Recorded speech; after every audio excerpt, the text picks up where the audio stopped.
গোপালগঞ্জে হামলা চালিয়ে ক্ষমতা হারাচ্ছেন ডক্টর ইউনূস। এইদিকে এনসিপি নেতাকর্মীরা দেশ থেকে পালাতে পারেন, আন্তর্জাতিক চাপ আসতেছে সেনাপ্রধানের উপর। বিস্তারিত জানতে ভিডিওগুলো দেখতে থাকুন। আইন শৃঙ্খলা পরিস্থিতি অবনতির আশঙ্কায় গোপালগঞ্জে কারফিউ অব্যাহত রয়েছে। আর সংঘর্ষের পর আহত আরও একজনের মৃত্যু হয়েছে ঢাকা মেডিকেল কলেজ হাসপাতালে। এ নিয়ে মৃতের সংখ্যা হলো 5 জন। আমরা শেখ হাসিনাকে কথা দেব যে লড়াই সংগ্রাম আমরা শুরু করেছি, জাতির পিতার স্বপ্নের সোনার বাংলা বাস্তবায়ন করার সংগ্রাম বাস্তবায়ন না করা পর্যন্ত আমরা আমাদের লড়াই চালিয়ে যাব। নাগরিক পার্টি এনসিপির জুলাই পদযাত্রা ঘিরে গোপালগঞ্জের সংঘর্ষ, হামলা, অগ্নিসংযোগের ঘটনায় সকাল পর্যন্ত 45 জনকে আটক করেছে যৌথ বাহিনী। দর্শক, একদিন আগে গোপালগঞ্জে যে ঘটনা ঘটেছে, স্থানীয় লোকজন, অভিযোগ আওয়ামী লীগের লোকজন এখানে আক্রমণ করেছে, তারপরে আইন শৃঙ্খলা রক্ষাকারী বাহিনীর সঙ্গে ব্যাপক সংঘর্ষের ঘটনা ঘটেছে। গোপালগঞ্জে গুলিবিদ্ধ আরও একজনের মৃত্যু, নিহতের সংখ্যা বেড়ে 5 জন। এই হচ্ছে খবর। আসসালামু আলাইকুম সম্মানিত দর্শক, আজকের ভিডিওটি খুবই গুরুত্বপূর্ণ, অত্যন্ত স্পেশাল। ভিডিওটি আপনারা সম্পূর্ণ দেখবেন। সম্মানিত দর্শক শ্রোতা, গোপালগঞ্জে কি কি কর্মকাণ্ড চলতেছে, অন্তর্বর্তীকালীন সরকার কি কি কর্মকাণ্ড চালাচ্ছে আপনারা সকলেই জানেন। এই সম্পর্কে নতুন করে কিছুই বলার নেই, শুধু এটাই আজকের এই ভিডিওতে বলবো। ডক্টর মোহাম্মদ ইউনূস কঠিনভাবে ফেঁসে যাচ্ছেন, আন্তর্জাতিকভাবে ফেঁসে যাচ্ছে। প্রিয় দর্শক, অন্তর্বর্তীকালীন সরকার প্রধান উপদেষ্টা ডক্টর মোহাম্মদ ইউনূস ক্ষমতা পর্যন্ত হারাতে পারেন এই গোপালগঞ্জ কাণ্ডে। যাই হোক, আজকের এই ভিডিওটি সম্পূর্ণ দেখলে বিস্তারিত বুঝতে পারবেন। আজকের এই ভিডিওতে কি কি চাঞ্চল্যকর তথ্য আপনারা জানতে চলেছেন। তো বেশি কথা না বাড়িয়ে আমরা মূল ভিডিওতে চলে যাই। আপনারা মনোযোগ সহকারে বিস্তারিত ভিডিওগুলো সম্পূর্ণ দেখতে থাকুন। দর্শক, একদিন আগে গোপালগঞ্জে যে ঘটনা ঘটেছে, স্থানীয় লোকজন, অভিযোগ আওয়ামী লীগের লোকজন এনসিপির জনসভা পণ্ড করেছে, পথসভা মূলত, সেখানে আক্রমণ করেছে, তারপরে আইন শৃঙ্খলা রক্ষাকারী বাহিনীর সঙ্গে ব্যাপক সংঘর্ষের ঘটনা ঘটেছে। সেই সংঘর্ষটা আইন শৃঙ্খলা রক্ষাকারী বাহিনী বলেছে তাদের উপরে ককটেল নিক্ষেপ করা হয়েছে, ইট পাটকেল ছোড়া হয়েছে, সেই কারণেই বাধ্য হয়ে তারা বল প্রয়োগ করেছে, গুলি ছুড়েছে। এরকম পরিস্থিতিতে মানবাধিকারের প্রশ্ন উঠেছে। বিশ্বব্যাপী এই খবরটা আলোড়ন তৈরি করেছে এবং বিশ্ব মিডিয়াতে জায়গা পেয়েছে, এবং বাংলাদেশের মানবাধিকার সংগঠন আইন ও সালিশ কেন্দ্র এই ব্যাপারটাকে মানবাধিকারের চরম লঙ্ঘন হিসেবে দেখছে। আদতেও কি সেখানে মানবাধিকার লঙ্ঘিত হয়েছে, মানবাধিকার লঙ্ঘনের ঘটনা ঘটেছে? আইন ও সালিশ কেন্দ্র কি বলছে, বিশ্ব মিডিয়া কি বলছে? গোপালগঞ্জের ঘটনায় মানবাধিকারের চরম লঙ্ঘন হয়েছে এমনটা বলছে আইন এবং সালিশ কেন্দ্র। গোপালগঞ্জে জনসাধারণের উপরে বল প্রয়োগ ও গুলি চালানোর ঘটনা আন্তর্জাতিক মানবাধিকারের মানদণ্ড এবং সংবিধান উভয়ের চরম লঙ্ঘন দাবি করে এই ঘটনার গভীর উদ্বেগ এবং তীব্র নিন্দা জানিয়েছে আইন এবং সালিশ কেন্দ্র। তাদের শিরোনামটা আপনারা দেখে নিতে পারেন। সেখানেই বলা হচ্ছে, বিবৃতিতে তারা বলেছে, গণমাধ্যম সূত্রে জানা গেছে বুধবার গোপালগঞ্জ পৌর পার্কে জাতীয় নাগরিক পার্টির পূর্ব ঘোষিত একটি রাজনৈতিক সমাবেশ শেষে হঠাৎ করে উত্তেজনা তৈরি হয়। সেখানে আইন শৃঙ্খলা রক্ষাকারী বাহিনীর সদস্য জনতার উপরে বল প্রয়োগ করে এবং প্রকাশ্যে আগ্নেয়াস্ত্র ব্যবহার করে। এই ঘটনায় দীপ্ত সাহা 25, রমজান কাজী 18, সোহেল মোল্লা 41 এবং ইমন 24 বছর বয়সী নামের 4 জন নিহত হন। আহত হন আরও অনেকে, যাদের কেউ কেউ গুলিবিদ্ধ হয়ে বিভিন্ন হাসপাতালে চিকিৎসাধীন অবস্থায় আছে। আইন এবং সালিশ কেন্দ্র মনে করে, মত প্রকাশ এবং শান্তিপূর্ণভাবে সভা সমাবেশ করার অধিকার বাংলাদেশের সংবিধানে নিশ্চিত মৌলিক অধিকার। রাষ্ট্র ও প্রশাসনের দায়িত্ব হলো এই অধিকার সুরক্ষা করা এবং যে কোনো ধরনের অপ্রীতিকর ও বা অনাকাঙ্ক্ষিত পরিস্থিতির সময়ে উত্তেজনা প্রশমন এবং মানুষের জীবন রক্ষা নিশ্চিত করা, একই সঙ্গে অতিরিক্ত বল প্রয়োগ থেকে বিরত থাকা। বিবৃতিতে তারা আরও বলেছে, গোপালগঞ্জে যেভাবে জনসাধারণের উপরে বল প্রয়োগ ও গুলি চালানোর ঘটনা ঘটেছে তা আন্তর্জাতিক মানবাধিকার মানদণ্ড এবং সংবিধান উভয়েরই চরম লঙ্ঘন, যা একান্তই অগ্রহণযোগ্য। অর্থাৎ আইন ও সালিশ কেন্দ্র বলছে এটা সংবিধানেরও লঙ্ঘন হয়েছে যে ঘটনাটা গোপালগঞ্জে ঘটানো হয়েছে। কিন্তু সেনাবাহিনীর পক্ষ থেকে বলা হয়েছে তাদের উপরে আক্রমণ করা হয়েছিল, ককটেল মারা হয়েছিল, ইটপাটকেল মারা হয়েছিল, তাতে তারা বাধ্য হয়ে বল প্রয়োগ করেছে এবং সেই সিচুয়েশন মোকাবেলা করেছে তারা। অন্যদিকে পুলিশের মহাপরিদর্শক গণমাধ্যমকে দেওয়া বক্তব্যে জানিয়েছেন, পুলিশ গোপালগঞ্জের ঘটনায় আত্মঘাতী বা প্রাণঘাতী অস্ত্র ব্যবহার করেনি। তখনই প্রশ্ন উঠেছে, তাহলে যে 4 জন মারা গেল সেই 4 জন কিভাবে মারা গেছে? তাদের কি পোস্টমর্টম করা হয়েছে? তাদের মৃত্যুর প্রকৃত রহস্য কি সরকার উন্মোচন করেছে? কিংবা সরকারের কোনো বিবৃতিতে কি 4 জন নিহত হওয়ার ঘটনা স্বীকার করা হয়েছে, উল্লেখ করা হয়েছে? কোনোটাই হয়নি। আশোক যেটা মনে করছে, এই প্রশ্নের সুস্পষ্ট প্রামাণ্য ব্যাখ্যা দেয়া না হলে জনগণের মধ্যে বিভ্রান্তি, ভয় ও প্রশাসনের প্রতি অনাস্থা আরও বাড়বে। তারা বলছে যে দেশে স্থিতিশীলতা, শান্তি শৃঙ্খলা রক্ষার স্বার্থে সংশ্লিষ্ট সব পক্ষকে সংযম, ধৈর্য, দায়িত্বশীল ভূমিকা পালনের আহ্বান। তারা বলছে যে এই ঘটনায় নিহত 4 জনের মৃত্যুর দায় সরকার এড়াতে পারে না। অবিলম্বে একটি স্বাধীন, নিরপেক্ষ, পূর্ণাঙ্গ তদন্ত কমিটি গঠন করে ঘটনার পুঙ্খানুপুঙ্খ অনুসন্ধান করতে হবে। এছাড়া এনসিপি নেতৃবৃন্দ সমর্থকদের উপর ন্যাক্কারজনক হামলার পেছনে দায়ীদের চিহ্নিত করার পাশাপাশি সমাবেশে নিরাপত্তা নিশ্চিত করার দায়িত্বে থাকা কর্তৃপক্ষের কোনো গাফিলতি ছিল কিনা সেটাও খুঁজে বের করার কথা বলেছে আইন এবং সালিশ কেন্দ্র। এই কথাগুলো আইন এবং সালিশ কেন্দ্র যখন বলছে তখন আন্তর্জাতিক মিডিয়াতে আমরা দেখছি এটা নিয়ে অনেক খবর। আন্তর্জাতিক মিডিয়া আল জাজিরা, তাদের শিরোনামটা আপনারা দেখে নিতে পারেন। আল জাজিরা বলছে Bangladesh police clash with pro Hasina activist, at least 3 dead. Al Jazeera 3 জন ডেডের কথা বলছে। দ্য ট্রিবিউন বলছে Bangladesh at least 4 killed at Awami worker clash with police army in Dhaka. State Times তারা বলছে at least 4 killed as violence erupt at Bangladesh youth rally. ABC news বলছে at least 3 dead as Bangladesh police clash with supporters of ousted leader. Reuters বলছে violence erupt at Bangladesh youth rally, media report 4 killed. ETP prime বলছে Bangladesh plunges into crisis as Islamist attack Aomi League in Mujib birthplace. AP বলছে Bangladesh forces clash with supporters of outsider leader Hasina, leaving at least 4 dead. আন্তর্জাতিক মিডিয়ায় কিন্তু চরমভাবে এই খবরগুলো এসেছে। আন্তর্জাতিক মিডিয়ায় যখন এই খবরগুলো এসেছে তখন মানবাধিকারের প্রসঙ্গ আরও বেশি জোরদার হবে। বিশেষ করে আমাদের মূল শঙ্কার জায়গা হচ্ছে যে সেনাবাহিনীর দিকে যেভাবে অভিযোগের তীর ছোড়া হচ্ছে, পুলিশ বাহিনীর দিকে বরং অভিযোগের তীর কম হয়েছে। যদিও একটা ঘটনা পুলিশের দিকে সবথেকে বেশি এবং সবথেকে গুরুত্বপূর্ণ অভিযোগের তীর পুলিশের দিকে। পুলিশের কোটালীপাড়া থানার ওসি সরাসরি একজনকে গ্রেপ্তার করেছে। সেই একজনের নাম সম্ভবত ইমন। নিহতদের মধ্যে যারা ছিলেন, যে 4 জনের মধ্যে 18 বছরের যুবক, তাকে গ্রেপ্তারের 5 মিনিট পরে দেখা গেল যে তার গুলিবিদ্ধ লাশ নিয়ে যাচ্ছে তার মামা। এই ঘটনার দায় পুরোটাই পুলিশের উপরে চাপানো হচ্ছে এবং বলা হচ্ছে যে পুলিশ কাউকে নিজের আয়ত্তে নেওয়ার পরে, গ্রেপ্তারের পরে কাউকে কখনোই গুলি চালিয়ে হত্যা করতে পারে না। এটা মানবাধিকার এবং সংবিধানের, আন্তর্জাতিক আইনের চরম লঙ্ঘন।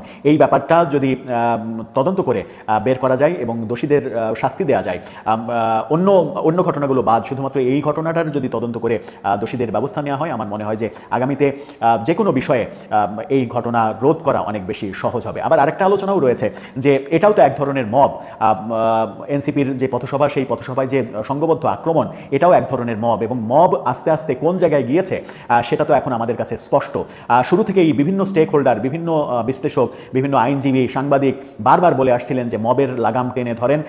মবের লাগাম টেনে না ধরলে আজকে যারা মব করছে, আজকে যারা মবকে উৎসাহিত করছে, মবকে জাস্টিফাই করছে, মবকে যারা প্রেশার ভাবছে, মবকে মব হিসেবে স্বীকার করছে না, তারাই একদিন মবের দ্বারা আক্রান্ত হবে। ঠিক সেই ঘটনাটাই গোপালগঞ্জে ঘটলো। যাদের বিরুদ্ধে সব থেকে বেশি মবের অভিযোগ এবং মবকে পৃষ্ঠপোষকতা করার অভিযোগ, তারাই মবের শিকার হলেন। তার মানে হচ্ছে সরকার আগে থেকেই যদি মবের লাগামটা টেনে ধরতো তাহলে মানবাধিকার লঙ্ঘন, সংবিধান লঙ্ঘন, আইন শৃঙ্খলা রক্ষাকারী বাহিনীর এই অবস্থা, এগুলো প্রসঙ্গক্রমে আসতো না। আবার আইন শৃঙ্খলা রক্ষাকারী বাহিনী যে গোপালগঞ্জের ঘটনায় যে ব্যাপক অ্যাকশানে গিয়েছে, এই অ্যাকশানটা শুধুমাত্র হত্যাকাণ্ড যদি তাদের দ্বারা হয়ে থাকে সেই ব্যাপারটা বাদ, কিন্তু অ্যাগ্রেসিভ দমনের জন্য অ্যাগ্রেসিভ যে মাইন্ড, সেই অ্যাগ্রেসিভ মাইন্ডটা যদি বাংলাদেশে গত 11 মাসে যতগুলো মব ঘটেছে, সব মবের ক্ষেত্রে পুলিশ, বিশেষ করে পুলিশ, সেনাবাহিনী তো বিশেষ ফোর্স, সেনাবাহিনী সর্বোচ্চ যখন প্রয়োজন হবে তখন যাবে। পুলিশ, সেনাবাহিনী কিংবা যৌথ বাহিনী সবাই মিলে যদি এরকম অ্যাগ্রেসিভ মুডটা দেখাতেন মবের বিরুদ্ধে এবং সরকার যদি সেটা দেখাতে তাদেরকে বলতো, তাহলে আজকে মবের চেহারা এই পর্যায়ে চলে আসতো না, যখন আন্তর্জাতিক গণমাধ্যমে একের পর এক খবর হচ্ছে। গোপালগঞ্জে গুলিবিদ্ধ আরও একজনের মৃত্যু, নিহতের সংখ্যা বেড়ে 5 জন। এই হচ্ছে খবর। তার পাশাপাশি খবর হচ্ছে যে এই ঘটনায় একটা মামলা হয়েছে, সেখানে 75 জনের নামে মামলা হয়েছে এবং অজ্ঞাত আরও 400 জন। অভিযান চলছে। কারফিউ শিথিল, কিন্তু কারফিউ একেবারেই বাতিল হয়নি। গোপালগঞ্জের যে পরিস্থিতি যদি বলি, একটা থমথমে পরিস্থিতি আছে, তবে জীবনযাত্রা স্বাভাবিক। কারফিউর মধ্যেও লোকজন চলাচল শুরু করেছে, অর্থাৎ পরিস্থিতির উন্নতি হচ্ছে। একটা বিষয় ইদানিং গণমাধ্যমে বা বিভিন্ন টেলিভিশনের টকশোতে আলোচনা চলছে, সেটা হচ্ছে যে এই মৃত্যুকে ঘিরে, যে এই মৃত্যুটা মানে কেন হলো, এটাকে অ্যাভয়েড করা যেত কিনা।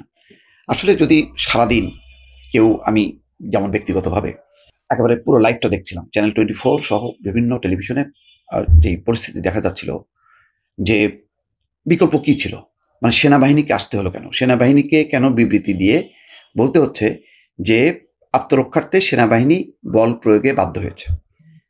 এখন এই যে মৃত্যু, অর্থাৎ মানে গুলি না চালিয়ে কি করতে পারতো, তাহলে গুলি খাইতে পারতো বা নিজেরা গণপিটুনির শিকার হয়ে প্রচুর মানুষ মারা যেতে পারতো। একটা জিনিস দেখেন, বিশাল মব, পুলিশ সুপারের কার্যালয়কে ঘিরে চারিদিকে মব, এবং শুধু সেটাই না, কারাগার পর্যন্ত ভাঙছে, অর্থাৎ মেইন গেটটা আরেকটু হলে ভেঙে যেত। ডিসির বাংলো পোড়ানো হচ্ছে, সকালবেলায় পুলিশের গাড়ি পোড়ানো হলো, তারপরে ইউএনওর গাড়ি ভাঙচুর হলো, সেটা এনসিপি আসার আগে। একটা বিষয় নিয়ে আলোচনা করা যেতে পারে, সেটা হচ্ছে যে এনসিপিকে ঢুকতে না দিলে ভালো হতো আইন শৃঙ্খলা পরিস্থিতির জন্য। সেটা হয়তো আইনের দুর্বলতা আছে, কিন্তু কোনো দলের অধিকার নিয়ে কি আপনি বলতে পারেন যে না, সে তার গণতান্ত্রিক যে অধিকার আছে, সাংবিধানিক যে অধিকার আছে, সেই অধিকারের বলে বাংলাদেশের কোনো প্রান্তে সে সভা করতে পারবে না? এটা কি বলতে পারেন? কিছু কিছু দেখি গোপালগঞ্জের পক্ষে বয়ান তৈরি করা হচ্ছে যে তারা বঙ্গবন্ধুকে নিয়ে খুবই অশালীন কথা বলেছে, উস্কানিমূলক কথা বলেছে, যেটা বলার দরকার না। এটা তো একটা যার যার দলের একটা রাজনৈতিক পরিস্থিতি। সেই উস্কানি শেখ হাসিনা 15 বছরে বক্তৃতা করতে দাঁড়িয়ে অর্ধেকটা সময় কি জিয়াউর রহমান বিএনপি নেতা বিরোধী দলকে উদ্দেশ্য করে কুরুচিপূর্ণ কথাবার্তা বলতো না? বেগম খালেদা জিয়ার মৃত্যু নিয়ে পর্যন্ত, মানে মৃত্যু চান যে তিনি, সেটা নিয়েও কথা বলেননি? প্রতিদিন তো শুনি মরে মরে, মরে তো না। অর্থাৎ বেগম জিয়ার শারীরিক অসুস্থতা নিয়েও কথা বলতে ছাড়েননি। কি না বলেছে শেখ হাসিনা। তো আজকে এনসিপির নেতাদের অনেক কথা নিয়ে আমি সমালোচনা করছি, অনেক আলোচনা করছি।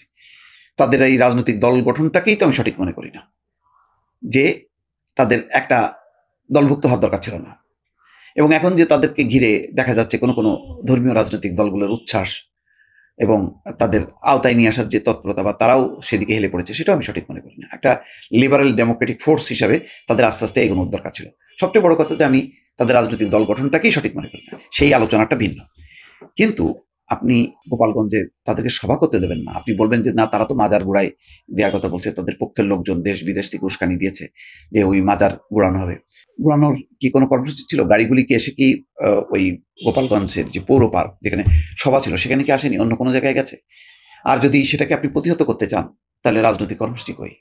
আপনি গোপালগঞ্জে বঙ্গবন্ধুর স্মৃতিসৌধকে ঘিরে লাখো মানুষের একটা শোডাউন দিতেন, রাজনৈতিক কর্মসূচি করতেন, কিন্তু পুরো কর্মসূচিটাই ছিল এনসিপি কে আক্রমণ করা, এবং সেটা হলো জীবন নাশের দিকে চলে যাচ্ছিল শেষের দিকে, যখন নাকি পুলিশ সুপার কার্যালয় একেবারে মুখে চলে আসলো এবং তার ভেতরে যখন আশ্রয় নিয়েছিল, তাদের সেই নেতাকর্মীদের জীবন যখন বিপন্ন, সেই সময় সামরিক বাহিনী এসে তারাও আক্রান্ত হয়েছে। তারা তো চলেই যাচ্ছিল, যারা গোপালগঞ্জ ছেড়ে চলে যাচ্ছিল মাদারীপুরের দিকে, আপনি সেই যাওয়ার সময় আক্রমণ করলেন কেন? তাদের কোন বক্তব্যে আপনি ক্ষুব্ধ হলেন? বঙ্গবন্ধুর প্রতি অশ্রদ্ধা, মুজিববাদ মুর্দাবাদ বলে, সেটা তো রাজনৈতিক। আপনি বলেননি জামাত শিবির রাজাকার, ধরে ধরে জবাই কর, বলেননি? এগুলো তো সব পলিটিক্যাল স্লোগান, বক্তব্য। আপনি ওই স্লোগান ধরে বলবেন যে তারা আসছিল গোপালগঞ্জে ওই বঙ্গবন্ধুর মাজার গোড়ায় দিতে, সুতরাং আপনার বৈধ যে আপনি আক্রমণ করবেন। সকাল থেকে যে কর্মকাণ্ডগুলো যদি বিশ্লেষণ করেন, আমি অনুরোধ করি যারা গোপালগঞ্জের পক্ষে বয়ান তৈরি করতেছেন, এই মৃত্যু, এই হামলা, যারা সহানুভূতি দেখাচ্ছেন, যারা মানবাধিকারের কথা বলছেন, তাদেরকে বলছি, ঘটনাগুলি সকাল 9:30 প্রথম যখন পুলিশের একটা গাড়ি পোড়ানো হলো এবং পুলিশকে আক্রমণ করা হলো, তখন থেকে শুরু করে শেষ মুহূর্ত পর্যন্ত কোথায় আওয়ামী লীগের বা লোকাল যারা বিক্ষুব্ধ জনতা, তাদের কি কোনো নিজস্ব কোনো কর্মসূচি ছিল? সেই কর্মসূচি কি ব্যাহত হয়েছে? সেটা কি আপনারা পর্যালোচনা করছেন? পুরো এটাই ছিল যে কোনো সুযোগে তাদেরকে আক্রমণ করা। এইরকম একটা উন্মুখ, এরকম শত শত হাজার হাজার দলবদ্ধ মব, তাদেরকে রুখতে গেলে বিশ্বে কোথায় আছে যে সেটাকে ছেড়ে দেবে, যে দেখি না কি হয় করতে করতে যদি 20-25 জন মারা যেত? তখন এই আজকে যারা গোপালগঞ্জের এই ঘটনায় শোক প্রকাশ করছে যে কেন মারা গেল, আহা, তো তখন তারা কি শোক প্রকাশ করতেন? বলতেন যে সেনাবাহিনী, পুলিশ, বিজিবি, র্যাব এরা আঙুল চুষলো দাঁড়ায়, তারা কেন ঠেকালো না? বলেন।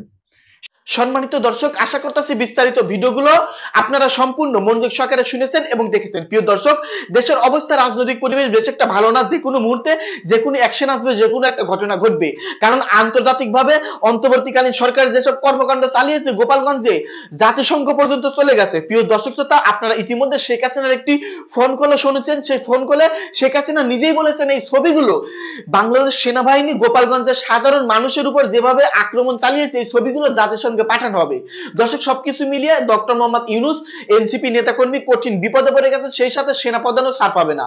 যাক দর্শক, এই সম্পর্কে যদি আপনারা কিছু বলতে চান, আপনাদের ব্যক্তিগত তথ্য মতামত ভিডিওর কমেন্টে অবশ্যই লিখে জানিয়ে দিন। প্রিয় দর্শক, ভিডিওটি এখানে শেষ করছি, দেখা হবে নতুন কোনো ভিডিও নিয়ে।